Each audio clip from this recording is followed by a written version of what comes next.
Let's talk about the WNBA. They have made an offer that the players probably best not refuse at this point.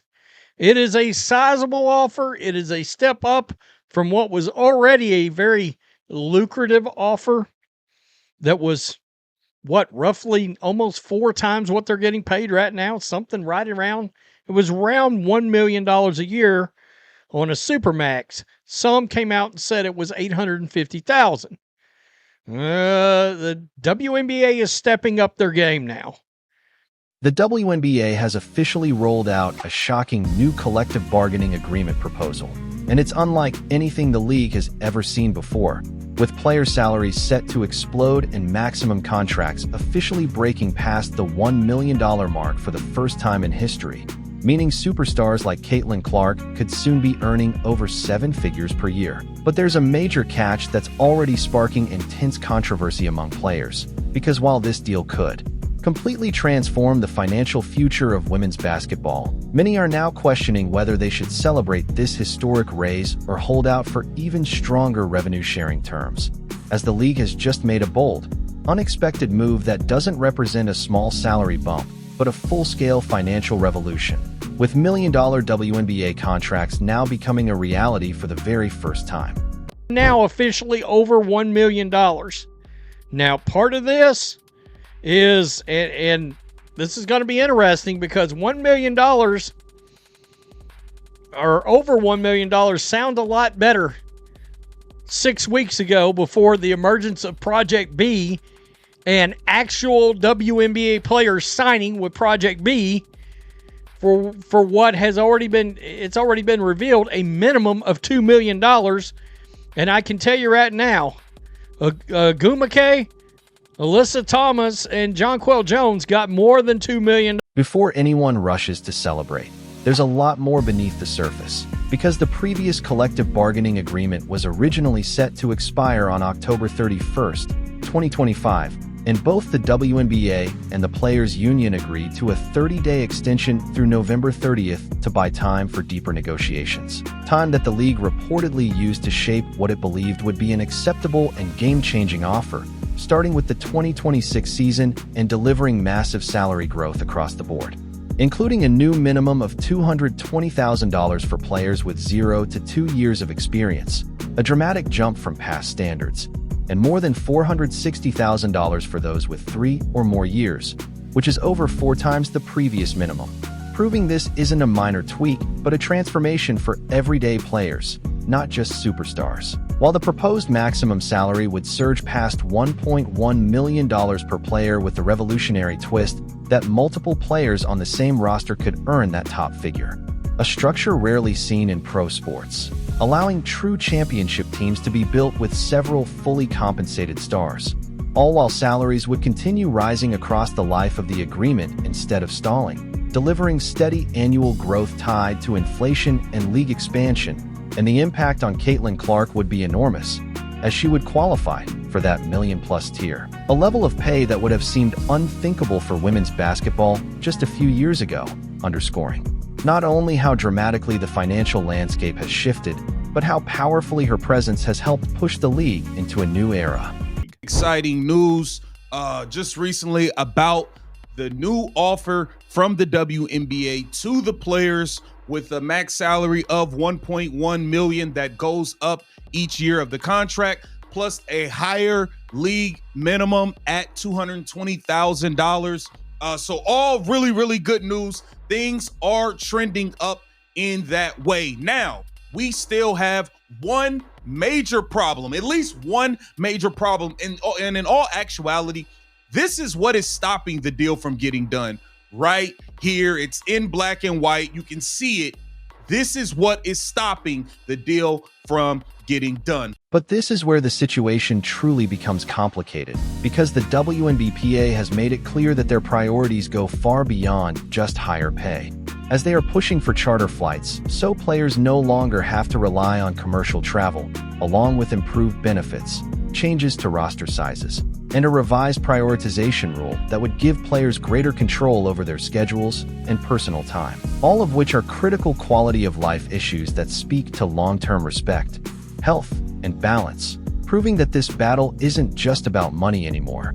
It's about how players are treated at every level of the game.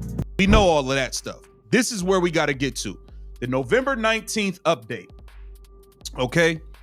This is what is stopping the agreement. However, the union's biggest battle isn't just about raises. It's about revenue sharing tied directly to league growth. And this is the real flashpoint, because the WNBPA doesn't want salaries locked into fixed increases.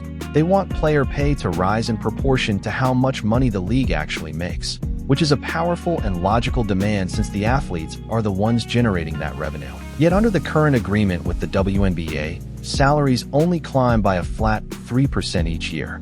No matter how fast the league grows, a system the union views as fundamentally unfair, especially when players currently receive only about 9% of total league revenue.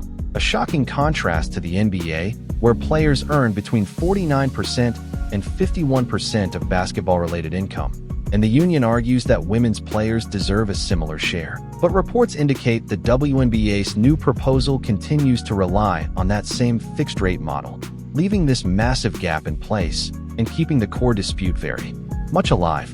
What this ultimately means is that the WNBA is saying yes to historic, life-changing salary raises, but no to revenue sharing linked to the league's actual financial growth, effectively offering players a massive but fixed payday where annual increases are guaranteed yet permanently capped, while the WNBPA is pushing back by saying they want those raises and a true share of the league's expanding profits, creating a brutal decision for players, because on one side the numbers are undeniably stunning, with minimum salaries for younger players more than tripling and maximum salaries more than quintupling, the kind of money that can transform lives and build real generational wealth.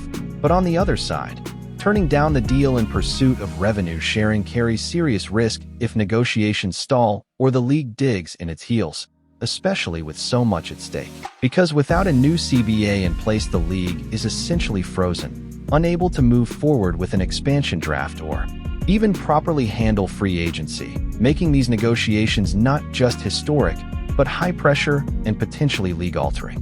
The league cannot move forward with the 2026 WNBA draft, and without a new CBA, the season cannot proceed normally, making these negotiations absolutely critical to the league's functioning, as both sides face immense pressure to reach a deal before the November 30th deadline, or risk a work stoppage, player strike, or a delayed season, outcomes no one wants. Yet both are leveraging the looming deadline to strengthen their positions, with the WNBA essentially saying, "We've offered historic raises, be grateful," while the union counters, "Fixed increases aren't enough.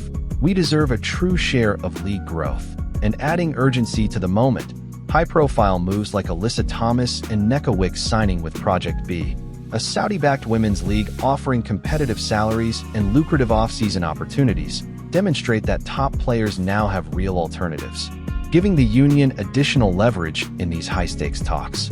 The WNBA fully understands that without competitive compensation, top-tier players could be lured away to emerging leagues like Project B, which runs from November 2026 to April 2027 and essentially replaces the entire offseason, allowing players to remain in a professional women's league with substantial pay and global exposure instead of heading overseas for a few months. Project B offers high salaries, equity stakes, and an 11-week international schedule designed for players who want to compete year-round at a high level while earning significant income, while Unrivaled and other alternative leagues also create additional competition for the WNBA, signaling that the market for women's basketball is expanding beyond a single league, giving players unprecedented leverage in CBA negotiations, because if they feel undervalued, they can credibly threaten to play elsewhere. And the very fact that the WNBA is now offering historic salaries shows they recognize this threat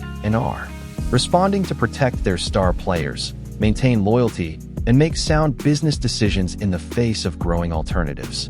The WNBA is essentially signaling, we can't commit to revenue sharing right now, but we can offer massive fixed salary increases designed to keep players satisfied. While the union fires back, the league is profitable and growing, so we deserve a proportional share of that growth. And both arguments carry weight. revenue sharing is compelling given the booming trajectory of women's basketball. Rising viewership, higher attendance, improving media rights deals, and stars like Caitlin Clark driving the surge, making it logical that players should benefit proportionally from the league's success, especially when they currently receive only 9% of revenue compared to the NBA's 50%, which seems clearly unfair. Yet the WNBA's stance is understandable too, because it still faces less profitability, developing infrastructure, and a less mature international market, meaning locking into revenue sharing could expose the league to serious financial risk if revenues dip, so fixed increases provide stability. And for Caitlin Clark specifically, these negotiations are pivotal as she sits at the center of the league's growth story, with the WNBA knowing that keeping her happy is critical to maintaining momentum and preventing her from becoming a leading voice demanding revenue sharing or pushing for broader changes. Especially at a moment when the league is looking to capitalize on the rising star power of players like Clark and Alyssa Ree. The pressure is mounting because stars like Caitlin Clark, Alyssa Ree, and others have energized the league, and if the WNBA fails to reach a deal by the deadline, that momentum could stall, potentially disrupting the 2026 season at the worst possible time, just as the league is finally attracting mainstream attention and investment, leaving the union with a high-stakes strategic choice. Accept the historic raises now, hold out for revenue sharing and risk a work stoppage, or attempt a middle ground combining salary increases with some form of revenue participation. The complexity is amplified by the diverse interests of the players themselves, with superstars like Clark focused on maximum pay, veteran players advocating for meaningful minimum salary increases for their peers, and younger athletes seeking to secure their futures with any guaranteed raise, forcing union leadership to balance these competing priorities carefully while negotiating under intense pressure. The rise of alternative leagues like Project B adds another layer of pressure, because if WNBA players reject this offer and talks drag on, some could jump to these new leagues, creating a brain drain that would weaken the league's talent, competitiveness, and overall product, a reality the WNBA fully understands and likely why they are pushing for a swift resolution.